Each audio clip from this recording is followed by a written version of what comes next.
Bonjour à tous, je m'appelle Audrey Lubangoy. Je suis chrétienne depuis 1995, mais j'ai réellement expérimenté la personne de Jésus-Christ à partir de 2011, un an après mon arrivée en France. Comme quoi on peut se dire chrétienne, fréquenter des églises, mais en réalité ne pas connaître Christ. Je me suis souvent appuyée sur la foi des autres, les prières des autres. Une parenthèse, certains membres de ma famille sont chrétiens et nous avions même une cellule de prière chez ma maman. Quand je me suis mariée en 2004, je me suis appuyée sur la foi de mon époux, fervente dans la prière commune, mais jamais seule dans le secret. Ensuite, je suis arrivée en France avec 2 enfants, dont un devait se faire suivre médicalement. Héberger ça et là, ce n'était pas toujours facile. Je dirais même que c'était très dur. Sans emploi et avec très peu de moyens financiers pour subvenir à nos besoins. J'ai accusé et souvent jugé mon mari qui était resté en Afrique. J'ai commencé à sombrer et à perdre une dizaine de kilos. Pleurs et questionnements étaient mon partage. J'ai fini par harceler mon mari pour qu'il trouve des solutions en oubliant que lui aussi était un humain qui avait des limites. Durant cette période, je n'ai jamais arrêté de fréquenter une église et de me mettre au service du Seigneur. Au fur et à mesure de mon parcours, le Saint-Esprit a commencé à enlever le voile de mes yeux et j'ai réalisé que je n'avais jamais fait une rencontre personnelle avec Jésus-Christ.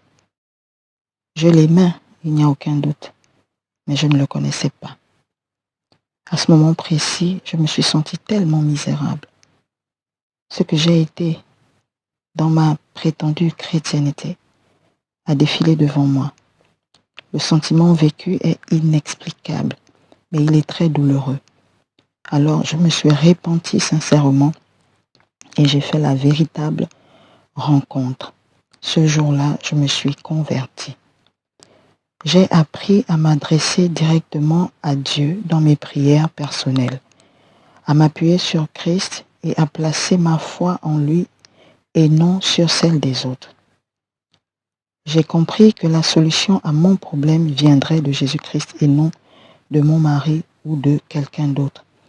C'est vrai qu'il peut utiliser un homme pour bénir un autre homme, mais la bonne attitude est de s'adresser à Dieu qui se chargera de déléguer cette personne au travers de laquelle il nous bénira.